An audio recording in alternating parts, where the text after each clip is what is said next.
हाँ, तो अब हमें क्या करना है, अब हमें करना है सिर्फ और सिर्फ पोस्टिंग।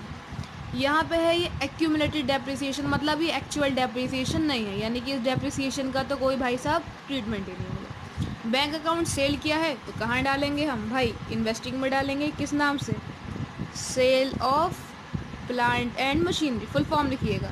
कितने की सेल हुई है भाई, 22,000 रुपये की, यानी कि 22,000 रुपीज़ आए, इसलिए पॉजिटिव में रहेगा।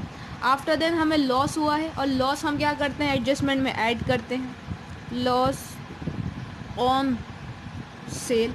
तो कितने का लॉस हुआ है, 6,000 रुपये का, तो ये 6,000 पॉजिटिव में आ जाएंगे। आफ्टर देन हमें क्या दे रखा है, हमने परचेज भी करी है प्लांट एंड मशीनरी, लिख दूंगी, वो भी इन्वेस्टिंग में ही आएगी। आएगी कि नहीं आएगी, बिल्कुल आएगी।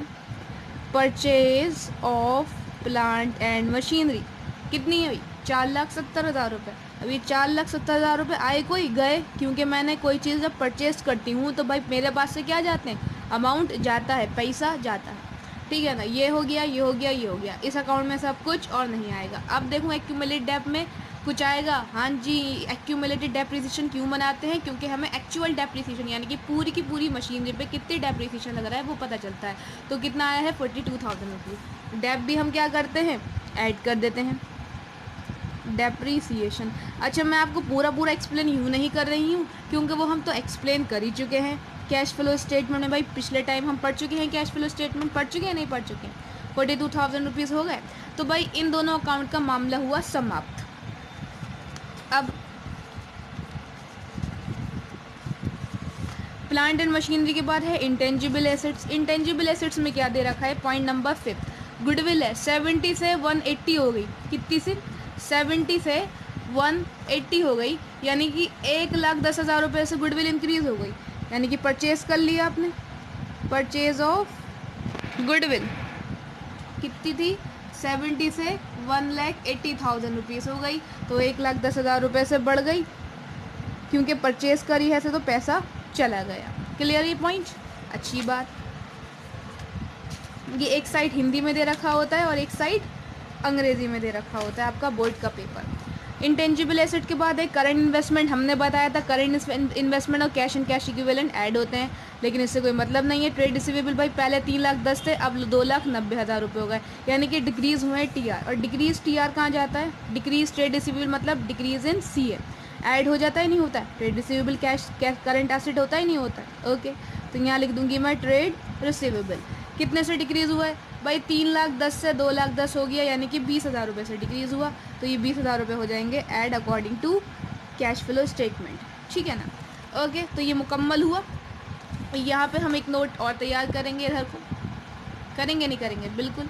यहाँ पे है आप डालना calculation of cash and cash equivalent, मैं नहीं डालूंगी पूरा, ठीक है ना।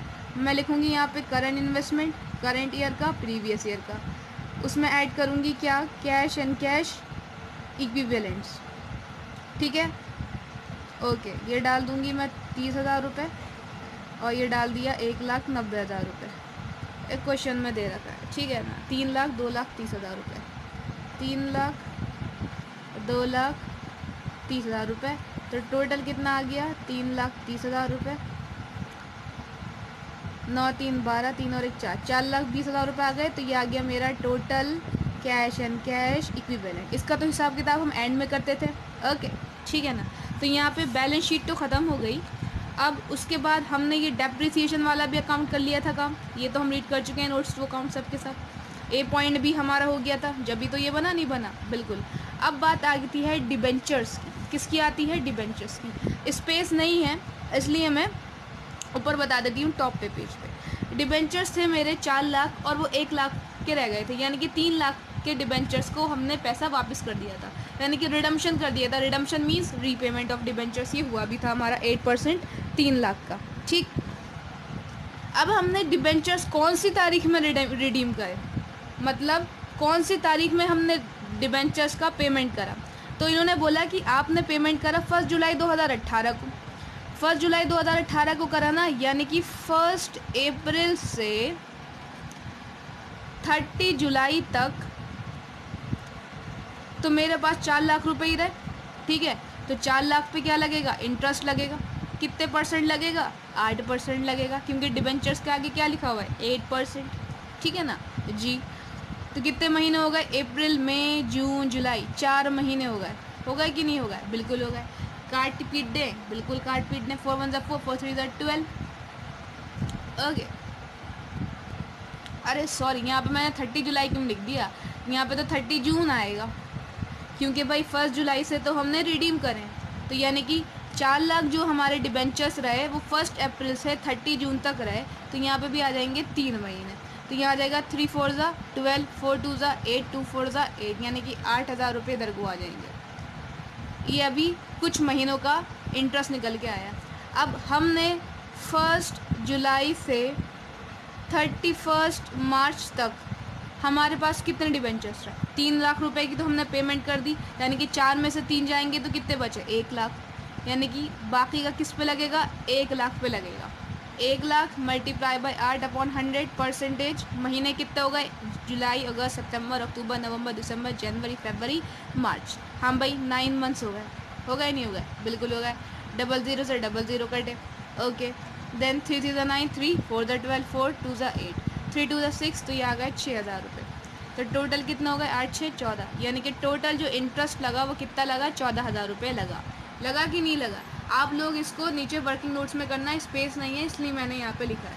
तो इंटरेस्ट ऑन डिबेंचर्स की जो ट्रीटमेंट होता है वो 2 बार होता है। एक बार यहाँ पे लिखूँगी, इंटरेस्ट ऑन 8% डिबेंचर्स, ठीक है ना? कितना?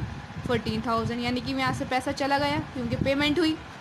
दूसरी बात क्या, वो लॉस भी हुआ एक तरीके से हमारा, तो ये एडजस्टमेंट पे ऐड हो जाता है। ये सारी बातें मैं आपको पहले वीडियोस में समझा चुकी हूँ, ठीक है ना जी।